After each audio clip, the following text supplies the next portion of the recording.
But then what is happening is this. The more you let go of it and trust it,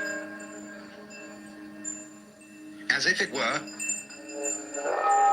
quite other than you,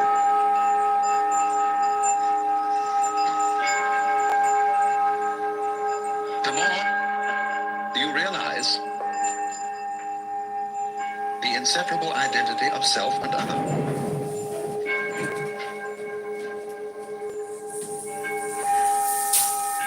To go back, if you try to find the identity of self and other by subjecting other to self, no go.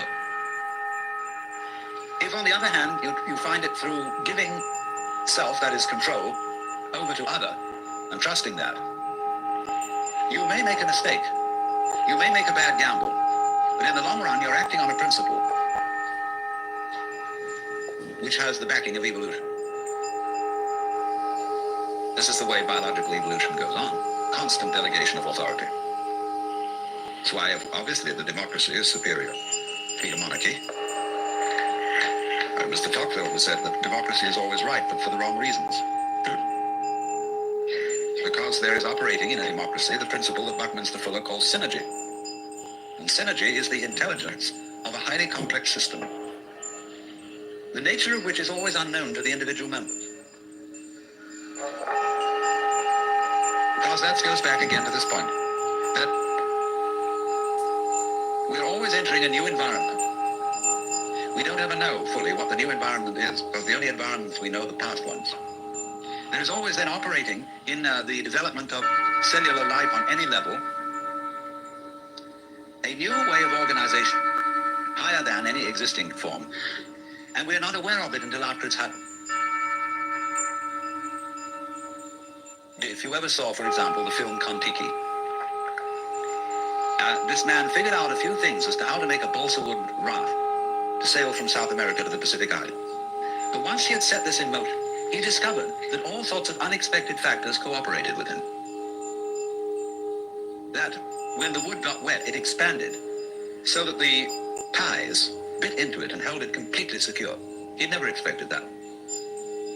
And he found that as he sailed along, a flying fish would simply alight flat on the deck every morning for breakfast.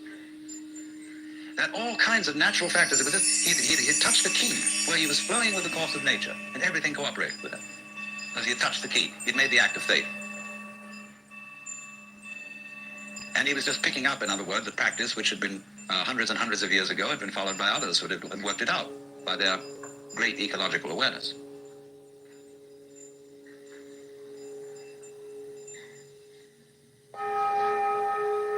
So we do come out of this way of thinking to something which has, I would say, the most enormously creative and revolutionary social consequences.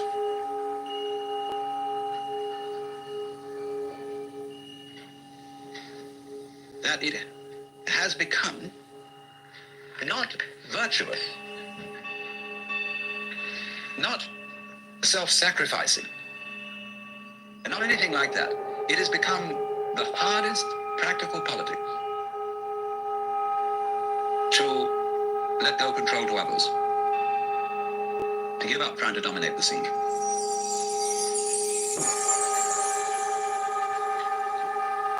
Also, in a parallel way, it has become at this time in our history very much hard practical politics. To learn how to enjoy ourselves. You can go to the Protestant people with their Protestant ethic who are against this kind of thing, and now say to them with great glee, it is your solemn duty to learn how to enjoy yourself. Why? Because in an age of leisure, people have really got to know how to enjoy themselves. Because if they don't, they'll smash the whole future of the human race. So a utopia has become not some sort of a dream, but an urgent necessity.